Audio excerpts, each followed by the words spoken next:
Apa semuanya? Alhamdulillah. Sehat semua. Alhamdulillah. Terima kasih akan wassalam Bapak-bapak semuanya yang sudah berkenan hadir di tempat kami. Ini tempat latihan kami Adiat Stable di Kebun Raya Residen. Ini lahan ini bukan punya saya tapi punya developer karena belum dimanfaatkan. Maka kami manfaatkan untuk tempat latihan olahraga sunnah berkuda. Jadi untuk olahraga sunnah berkuda ini sebelum kita menaiki kuda atau menunggang kuda, ada hal-hal mendasar yang harus diketahui dulu supaya kita tidak terlalu panik pada saat menunggang kuda seperti ibu-ibu ini. Mungkin dilihatnya tidak terlalu tegang karena di awal kita sudah memberikan dulu mengenai berkuda itu seperti apa. Yang pertama, setiap kuda ini punya karakter. Seperti kita juga makhluk hidup punya karakter masing-masing Pak ya. Nah, karakter kuda itu berbeda-beda. Ada yang aktif, ada yang suka menggigit, ada yang suka nendang gitu Pak ya, dan lain sebagainya. Dan di berkuda ini Pak, intinya ketika kita ingin menunggang kuda, hal-hal yang pertama harus kita ketahui tentang berada di sekitar kuda. Jadi ketika kita ada di sekitar kuda, hindari bagian belakang kuda ya Pak ya. Jadi jangan melewati atau berdiri di belakang kuda, apalagi kita orang baru gitu Pak ya. Saya sendiri saja yang sudah sering berhubungan dengan kuda selalu menghindari. Semua orang-orang yang kuda pasti menghindari belakang. Kenapa? Karena pertahanan kuda itu adalah di belakang. Jadi kalau dia diserang, dia pasti nendang gitu Pak. Kalau ada hal yang asing, dia pasti akan menyerang dengan menendang, bukan menggigit gitu Pak ya. Maka kekuatan tendangannya itu yang luar biasa dahsyat gitu Pak ya. Boleh langsung tanya Pak? Ya. Batas amannya di mana Pak? Tengahnya apa? Jadi nanti di lanjutannya saya akan jelaskan Pak. Nah, jadi yang pertama kita hindari bagian belakang. Kalaupun kita lewati depan saja gitu Pak ya. Karakter kuda boy ini karakternya cukup tenang, cukup baik, cukup kalem gitu Pak ya. Dia jarang sekali memang menendang, tapi antisipasi saja gitu ya Pak. Nah, itu secara umum kuda hindari bagian belakang. Di mana posisi kita yang tepat ketika berada di kuda, sejajarkan dengan bagian perut kuda. Paling minimnya Pak ya, paling belakangnya itu sejajarkan dengan bagian perut kuda. Kenapa? Dia tidak mungkin menendang seperti orang begini Pak.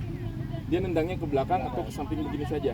Jadi sampai dengan batas paha ya Pak. Dan perlu diingat, penglihatan kuda itu bisa melihat ya Pak sampai bagian bokongnya. Kalau kita kan harus begini, dia tidak perlu belok, dia bisa ngelihat bokongnya dia. Ada apa di belakang dia bisa ngelihat. Oke, ini pakai sen mungkin. Ada spionnya. Nggak perlu spion ya.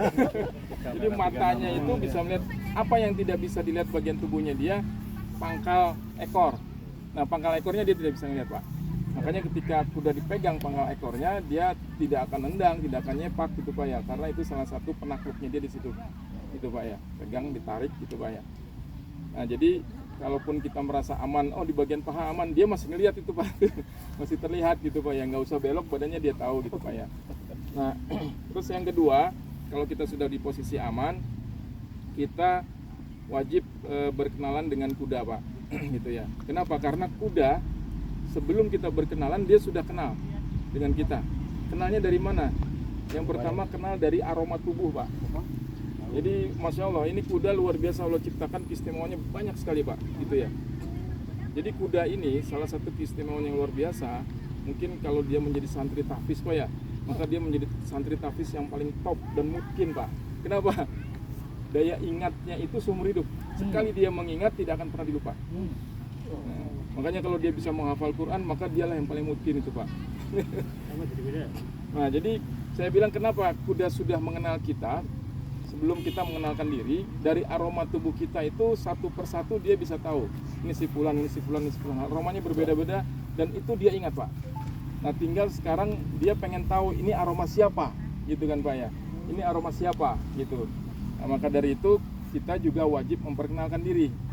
Nah, yang pertama untuk memperkenalkan diri, kita tanya dulu setiap kuda, pemilik kuda biasanya memberikan nama kepada kuda-kudanya.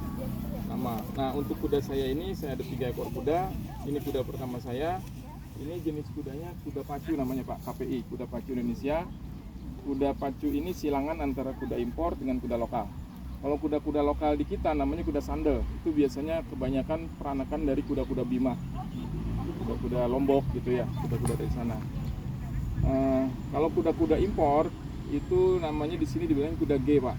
Biasanya dari Australia, kuda-kuda impor itu. Tapi banyak juga yang sudah dilahirkan di Indonesia, namun tetap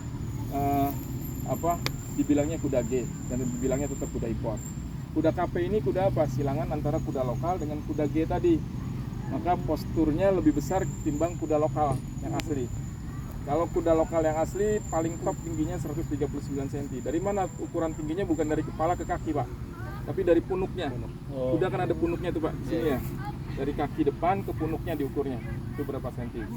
Nah, kalau tingginya 139 ke bawah itu kuda lokal. Kalau 140 sampai dengan 149 itu kuda KP, kuda pacu seperti ini, Pak. Ini kuda silangan. 150 ke atas itu sudah kuda G atau kuda impor, gitu, Pak ya. Dan karakternya berbeda-beda, gitu, Pak. Nah, kembali kepada masalah kenalan. Ketika kita sudah mengenal nama kuda ini, maka giliran kita mengenalkan nama kita. Ketika kita mengenalkan nama kita, supaya dia bisa merekam lebih jauh mengenai kita. Tadi kan aroma tubuh kita sudah direkam, baunya. Oh, ini Pak Nanto, ini baunya seperti ini, gitu ya. Walaupun pakai parfum sekalipun, dia tetap bisa bedakan. Karena yang dicium bukan aroma parfumnya, tapi aroma tubuh asli bawaannya, ciptaan Allahnya, gitu, Pak. Nah, itu kuda. Nah, jadi ketika kita berkenalan sama kuda, sentuh bagian tubuh kita, terutama telapak tangan, Pak ya, disunahkan yang kanan. Sentuhnya di mana? Kuda itu kemuliaannya ada di kening, Pak. Tadi ya. Ya, saya kan sering ngelus-ngelus keningnya, gitu ya. Dan kalau disentuh keningnya kuda, nah itulah kemuliaan dia dimuliakan. Kalau kita kan songong amat sih, pegang jidat gitu kan. Baru kenalannya pegang jidat gitu ya. Nah, kalau kuda itulah kemuliaannya. Dia senang, dia akan merasa dimuliakan ketika keningnya disentuh, Pak. Tapi ada sebagian kuda yang dia menyerang gigit.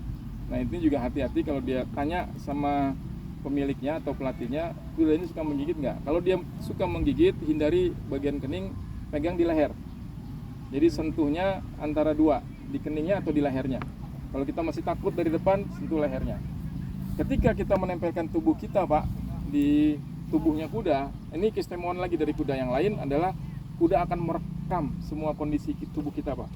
Kita ada sakit, denyut jantung nadi kita seperti apa, gitu, Pak ya. Kondisi hari ini kita itu sedang mood atau tidak, sudah pernah naik kuda atau belum, ada rasa takut atau tidak, gitu, Pak ya. Nah, itu kuda merekam itu, Pak. Dan setiap orang rekamannya itu sama dia direkam satu persatu berbeda-beda. Oh, ini si Fulan udah pernah naik kuda gitu, tapi baru tahap ini. Dia tahu, Pak, dia tidak akan berlari, gitu, Pak ya. Oh, ini belum pernah naik kuda nih, dia akan pelan gitu aja. Tahu gitu. Iya. Oh, ini masih takut-takut gitu, Pak ya. Nah, dia tahu ini masih takut nih, gitu kan. Nah, itulah keistimewaan kuda. Makanya kenapa Rasulullah diperintahkan mensunahkan olahraga ini, banyak sekali, Pak, keistimewaan hewan ini, gitu, Pak ya. Dan hanya hewan ini yang diberikan oleh Allah keistimewaan mendapatkan pahala sunnah yang menunggangnya. Kata guru-guru kami, coach-coach kami, Pak, emang naik kuda itu seberapa banyak sih pahala sunnahnya? Apakah sekali naik satu kali pahala sunnah? Maka kata guru-guru kami bilang, kalau mau menghitung pahala sunnahnya, hitunglah bulu-bulu yang ada di kuda ini. Masya Allah, luar biasa, Pak ya. Dengan kita naik saja baru niat, pahala sunnahnya sudah sebanyak bulu-bulu yang ada di sini, Pak. Gitu, seperti itu, Pak. Seperti kita berkurban, maka ditanya pahalanya seberapa banyak, hitunglah banyaknya bulu-bulu domba itu. Nah, ini berkuda. Makanya saya pribadi menyarankan kita sebagai lelaki muslim ini wajib bisa menunggang kuda, Pak. Wajib bisa menunggang kuda gitu. Dan kalau kita sudah punya kelebihan rezeki, maka hadis riwayat Tirmizinya menyampaikan soal hadisnya bahwa lelaki muslim yang mampu wajib memiliki kuda dan merawat kuda, Pak. Seperti itu. Siapa yang merawat kuda, maka insya Allah Allah jauhkan dari api neraka. Nah, ini kembali lagi ke masalah perkenalan. Ketika kita menyentuh, kita hanya tinggal memanggil namanya aja, sapa. Boy, assalamualaikum, nama saya siapa? Misalnya nama saya Pak Nanto. Boy, saya mau naik, Boy. Boy yang baik ya, Boy. Sampaikan niat kita juga. Nah, begitu kita menyebutkan nama kita, Fulan, itu ya Pak Nanto, langsung diingat. Oh, ternyata yang baunya tadi ini, yang rekam medisnya seperti ini Pak Nanto namanya, gitu kan. Sampai karakter kita pun dia tahu, gitu, Pak. Nah, itulah. Kan kalau dokter, mohon maaf, hanya mendeteksi penyakit. Tapi apakah dokter tahu karakter kita? Tidak tahu. Tapi kuda bisa merekam sampai karakter kita, Pak. Luar biasa kudanya ini. Makanya yuk mari kita olahraga sunnah berkuda ini, Pak. Kita galakan. Hari ini ulang tahun Kota Bogor, itu salah satu kegiatan eventnya adalah parade berkuda. Seperti juga ketika 17 Agustus tahun kemarin kan, parade berkuda dan kereta kencana. Tadi Kang Emil ya naik kuda. Kang Emil juga kemarin di Bekasi, di Bandung berkuda juga gitu. Jadi kita ikut menggalakkan. Nah, setelah kita sudah berkenalan dengan kuda, menyampaikan niatnya kuda, menyampaikan niat kita kepada kuda gitu Pak ya. Yang berikutnya yang harus kita ketahui juga bagaimana kita menunggang kuda dan apa salah satu manfaat yang kaitannya dengan PAZ Pak. Nah, ini terapi yang ada kaitannya dengan kegiatan kita ini adalah kuda itu menterapi bukan hanya rangka tubuh kita, tapi keseluruhannya Pak. Jadi dari mulai menterapi otot-otot kita, gitu Pak ya, melenturkan otot-otot kita, menggerakkan otot kita, terutama tulang Pak ya. Jadi kalau tulang sudah digerakkan, semuanya ikut bergerak kan Pak ya. Sebagai contoh, ketika kita naik kuda, itu kan, ini saja nih sudah kita injek, ada yang mulai dari kiri, ada yang mulai dari kanan Pak ya. Mana saja yang lebih nyaman. Nah, ini naik ke stirrup atau pijakan pelana itu yang ada besinya itu Pak ya, lubang itu namanya stirrup. Itu kita masukkan dulu kaki salah satu, kiri atau kanan ya Pak. Tidak perlu sampai ke tengah apalagi ke belakang, cukup sepertiga bagian saja. Cukup sepertiga bagian, yang penting bisa buat pijak. Kenapa sepertiga bagian? Ini juga ada fungsinya. Kalau tiba-tiba kita baru masukin kudanya jalan atau lari, mudah kita tarik. Tapi kalau terlalu jauh, nyangkut kita bisa keseret Pak. Jadi semua penunggang kuda tidak ada yang naruhnya di sini Pak. Semuanya di depan. Itu untuk mengantisipasi terjadi sesuatu gampang untuk dilepaskan. Itu ya Pak ya. Itu salah satu teknik kita mulai naik. Ini begini saja kan sudah menggerakkan nih Pak otot kita. Nah, untuk naik kita pegang yang kiri pegang pelana bagian depannya, yang kanan pegang pelana bagian belakangnya Pak. Nah, ini habis itu lompat kita naik ke atas. Sudah. Naik. Nah, sekarang bagaimana posisi kita duduk sebelum pegang ya Pak ya. Posisi duduk kita ini menentukan terapi kita. Jadi saya contohkan begini Pak ya. Pada saat kita sudah naik di atas kuda, yang pertama posisikan posisi duduk di atas kuda kita itu, paha ini harus rapat ke pelana. Jadi jangan dimegahkan begini Pak. Ini rapat ke pelana, usungkan dada kita supaya badan struktur tubuh kita tegap. Jadi jangan begini, jangan seperti naik motor, atau jangan seperti lagi ngetik Pak ya. Tapi usungkan dadanya, tarik dadanya ke depan. Sejajarkan bahu dengan pinggul. Kenapa? Karena nanti posisi kita duduk ini menentukan terapi kita. Kalau kita bungkuk gini, kita nggak diterapi sama kuda, jadi kita begini. Tapi kalau kita tegap, maka kuda dalam posisi berjalan, nanti perhatikan ibu-ibu lagi jalan ya Pak. Ini diginiin Pak. Tuh. Terus selama dia berjalan, walaupun hanya berjalan, ini kita akan digini Pak. Semakin dia berlari kencang, semakin begini Pak. Iya, kalau berlari kencang. Nah, ini untuk para pria, untuk melatih kejantanan nggak perlu banyak obat Pak, banyak berkuda Pak. Keren. Bayangkan ayunannya membuat kita begini terus Pak. Gitu Pak. Jadi makin semangat. Jadi nggak sabar. Jadi kekuatan dorongan dan kekuatan nafas kita itu dilatih gitu kan Pak ya. Maka semakin panjang nafas kita nanti gitu Pak. Jadi semakin kencang dia semakin mengayun begini. Nah, beda lagi kalau kondisi kuda lari bergerak gerakan larinya trot. Ada 4 langkah kuda. Yang pertama walk, berjalan. Yang kedua adalah trot, lari jogging begini Pak. Yang ketiga adalah canter, ya, macu, berpacu. Yang keempat berpacu dengan cepat, gitu Pak. Nah, ketika kita walk pasti akan diginikan oleh kuda. Nah, gini Pak. Nah, ketika trot atau jogging, maka ini yang paling sulit gerakannya. Kita harus naik turun gini Pak. Kayak ada pernya turun kita. Sengaja. Kalau enggak ini udah nggak duduk lagi ya? Kalau enggak kita akan begitu. Udah. Gitu Pak. Jalanan rusak. Iya, kayak jalanan rusak. Pinggang ini. Gitu. Jadi supaya kita nyaman, enak, kudanya juga enak Pak, nggak kena benturan tubuh kita. Maka kita harus gitu Pak. Jadi naik turun. Tertumpu di kaki tenaga kita Pak. Jadi di sini sama di sini Pak. Nanti akan terasa nih. Bukan duduknya itu bukan. Bukan. Jadi itu sebetulnya kita hanya setengah duduk, cuma nempel doang, naik lagi. Jadi kita cuma begini doang Pak. Jadi nggak akan duduk banget di situ. Di gerakan trot tadi. Ini nggak boleh bergerak. Kalau ini bergerak dia berhenti, ketarik. Remnya. Nah, Oh, rem gitu. nggak boleh ngerem, nggak boleh ditarik. Jadi tubuh kita, nah inilah kehebatannya olahraga ini Pak ya, mengatur ritme itu Pak ya. Kita bergerak-gerak ini, tapi kudanya tetap jalan. Kalau kita ikut narik gini, dia berhenti Pak. Udaranya rem ya, Pak? Ngerem. Kalau Nanti kenceng Kitanya laju. Kalau pakem kita yang lewat. Kitanya lompat. berikutnya nanti cara mengendalikannya di yang berikutnya saya sampaikan. Ya pakai Jadi, sakram apa kanvas Jika itu. Jadi sudah sama-sama berjalan, capek ya, naik kuda ya? lenturkan saja. Tidak capek, Tubuh tidak kita capek. sudah tegak nih Pak ya, ini sudah sejajar. Jangan tegang gitu Pak. Jangan kayak orang lagi sidang sarjana S2, S1 gitu Pak. Jangan, santai aja Pak, santai. Tapi jangan begini gitu Pak ya. Cukup tegap, dada Relax, santai. relax. Relax. Relax gitu. Dan kuda, kalau kita tegang, dia tahu Pak. Biasanya dia nggak mau jalan dulu. Gitu. Dia akan nunggu kita relax. Bagaimana supaya kita relax? Kalau boy. Nah, tarik nafas yang dalam, Kayak avatar. keluarkan dengan istighfar. Tarik nafas sampai mulai reda, baru jalan. Gitu Pak. Kalau enggak nanti kita capek sendiri. Padahal kudanya santai, kita nih yang capek gitu. Jadi lenturkan saja. Nanti dia akan begini kita. Ini ada dia. Itu terus. Tapi kalau yang gini mah biasa aja gini ya, Pak. Iya, biasa aja. Dan pegangan untuk tali ya Pak ya. Yang pertama ini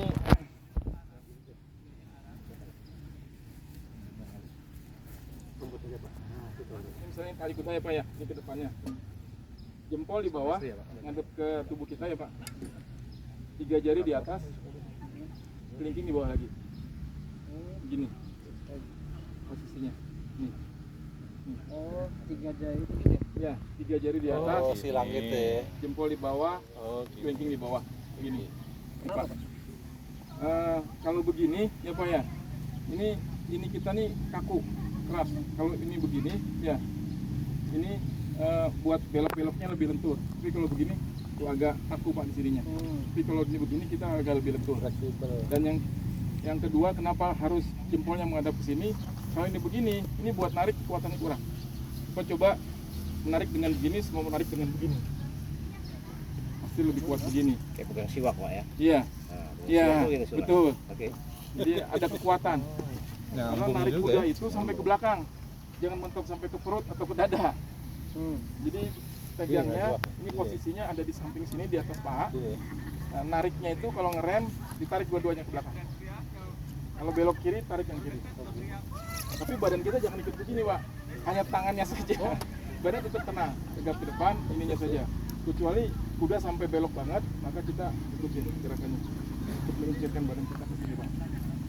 Nah, biasanya saya kalau melatih menterapi pegel-pegel Pak ya, itu kuda saya akan bikin muter di tempat Pak, muter begini Pak, muter begini. Dan ibu-ibu pas yang 2 kali latihan sudah melakukan itu. Ini ada videonya nih Pak, saya kasih lihat ya. Namanya Bu Lati Pak, istrinya Pak Dian dari Sentul. Ini kemarin saya sudah latih untuk muter di tempat ya. SUK ini. Nah ini nih Pak, seperti ini Pak. Ya Pak, ya Pak Mali ya. Nah ini latihan memegang kendali ya Pak ya. Jadi untuk ngerem, tarik dua-duanya ke belakang. Tarik. Tapi kalau untuk tarik jangan ini kita ikut begini, nggak usah. Tetap santai ya. Tetap ini tetap posisinya tarik ke belakang. Kalau untuk belok, tarik yang kiri, kanan, belok kanan. Itu ya Pak. Ya. Yang berikutnya sekarang pada saat posisi kuda berjalan ya Pak ya, setelah badan kita, tubuh kita lentur, kita disunahkan kalau kondisi jalannya datar, kuda sedang jalan atau berlari datar, maka disunahkan kita membaca istighfar terus Pak ya. Jadi pala sunahnya dapat, zikirnya dapat Pak. Kalau kuda sedang menanjak, untuk menyemangati dia seperti para sahabat dan Rasulullah SAW juga melakukan takbir sebanyak mungkin. Jadi kuda kalau lagi tanjak itu dia akan memacu dengan cepat Pak. Nah itu juga mengurangi rasa lelah dia dan menambah semangat manjat tanjakannya. Takbir Allahu Akbar, tambah semangat ya Pak. Gimana ketika turunkan kuda ngerem, itu di subhanallah untuk menenangkan rasa takut dia terperosok Pak. Itu kira-kira seperti itu pemahaman awalnya mengenai kuda. Ada yang mau ditanyakan? Jadi kalau Tadi kita sudah berjalan, setiap kali selesai naik kuda jangan lupa hamdalah dan terima kasih dengan kudanya. Usap lagi ya. yang harga kuda yang surga apa? Ya, boy. Oh, ini kisaran 60-70 juta. Pak. Masya Allah. Bisa lah Pak. Beli dua. Makannya mudah Pak. Rumput dengan dedek saja. Kayak sapi kandang lah ya. Sebulan berapa Pak? Apa aja rumput. Kecuali dia daun-daunan dia nggak suka rumput Pak. Rumput. Pengobatannya nggak terlalu Pak. Paling ya kalau misalnya dia sudah mulai kurang enak makan gitu Pak ya. Paling kita panggil dokter hewan supaya datang, biasanya pemeriksaan sekitar 150.000 Pak. Operasional harian. Operasional harian. Jadi Bulanan aja. masing-masing kuda beda-beda ya Pak. Kalau kuda-kuda besar seperti ini, kuda KPI seperti ini, itu lebih kurang untuk rumputnya. Rumput kan ngarit, tukang rumput yang ngarit Pak ya. Ini boy satu hari makannya 2 karung. Berarti 50.000 Pak ya. Ya satu karungnya kalau di sini itu 20.000 Pak. Rumput ya Pak. Belum Nah untuk dedeknya itu satu harinya kalau dia makan 3 kali, sekali makan dia habis 2 kilo Pak. Sekali makan, berarti 6 kilo dedek. 1 kilo dedek, Komar tuh. 1 kilo dedek harganya saat ini sekitar 4.000 sampai 5.000. Kalau beli di penggilingan, saya biasa beli penggilingan beras 4.000. Kalau di Cianjur lebih murah lagi. Dedek itu harganya di Cianjur cuma 3.000 rupiah kalau nggak salah 1 kilo. Ini 2,5. Itu operasionalnya berapa San? 100.000. Sebulan lah. Ya tinggal ada Pak. Kalau Bapak memang ingin membuat kuda ini lebih besar lagi, lebih bagus lagi Pak ya. Makanannya diganti, jangan hanya dedek saja, tapi dedek dicampur dengan bran. Bran itu adalah sekam gandum Pak. Jadi gandum kalau digiling itu ada sekamnya juga. Warnanya sama kayak dedek gitu Pak ya. Cuman dia ringan. Nah itu namanya bran, itu belinya di tempat perlengkapan kuda yang jual pakan-pakan kuda. Ada di daerah Gadok ya. Itu satu karung 50 kilo itu sekarang harganya sekitar 260.000 Pak. 50 kilo 260-270 lah karung. Kalau dedek kan cuma 200.000 gitu Pak. Ya, repot-repot kuda rutin aja. dan ditambah lagi ada makanan tambahan yang untuk vitaminnya dia namanya Vital Horse Pak. Nah, Vital Horse ini yang membuat kuda menjadi lebih cepat mekar badannya, lebih cepat besar Pak. Vital Horse, dan campuran Vital Horse itu nggak boleh banyak Pak, sehari cukup sekali aja gitu Pak. Satu mangkok dicampur dengan dedek atau brandnya tadi gitu Pak. Katanya udah nanya-nanya kuda mau segera beli nih Pak ya. Amin. Tapi kalau seandainya repot belum punya kandang, bisa titip pemeliharaan di kita Pak. Berapa itu Pak? Sebulannya 1,5 juta sudah sama pakan, sudah sama kandang. Iya. Mau tanya, tadi kan ada kondisi digigit. Nah, kita harus bagaimana menyikapi itu? Apakah tarik atau bagaimana? Ya, jadi kalau kuda kalau kita digigit itu ya jangan ditarik karena sakit sekali gitu ya. Dipukul bagian kepalanya. Pukul bagian kepalanya. Keningnya gitu. Iya, di keningnya, pokoknya di bagian kepala, di pipinya boleh ditampar gitu ya. Di mulutnya gitu. Kalau ditarik dia semakin keras. Dan gigitan kuda itu terasa sampai ke tulang Pak. Saya sudah beberapa kali dihit di sini. Pernah kena Bapak ya? Oh iya Pak, itu mah udah wajar kita penunggang kuda Pak. Apa yang membuat kuda stres Pak? Takutnya itu yang takutnya. Iya, yang beda-beda. Yang pertama, kuda ada yang stres dengan suara bising Pak. Misalnya suara truk kan suka besar suaranya Pak, wung gitu, atau motor bising gitu Pak ya. Ada juga kuda yang takut stres melihat kantong kresek plastik. Jadi kalau ada yang bawa plastik dia panik Pak, stres takut gitu Pak ya. Ada yang seperti ada yang takut ngeliat truk box gitu Pak. Macam-macam karakternya. Tapi bagaimana cara mengurangi itu? Didekatkan dengan itu, diseringkan. Dia takut dengan suara bising, cari motor yang knalpotnya racing, taruh dia di belakangnya, nyala. Nanti kalau lama-lama biasa dia enggak, fobianya mulai hilang. Dikit-dikit. Gitu Pak. Kalau saya stresnya kalau nggak punya uang Pak. Oh iya. Bapak Kalau kuda enggak Pak.